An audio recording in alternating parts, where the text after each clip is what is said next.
કેવી મજા આવે છે, બધું જોવે છે મારો દીકો. જો આપણો દેશ છે આ કેટલો સુંદર. જર્મનીમાં તો કાંઈ નથી. હિંચકાનું સેટિંગ કરે છે બંને મામાઓ.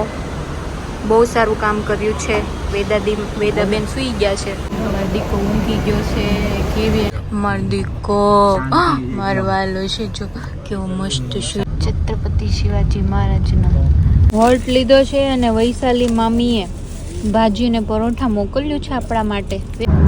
ચાલો દીકી, હવે અડધી કલાકની જ વાર છે. હા વેદુડિયા પોગી ગયા આપણા ઘરે. હાલો હવે. હા હજી મોજામાં જ એનું ધ્યાન છે કાર કાઢવા.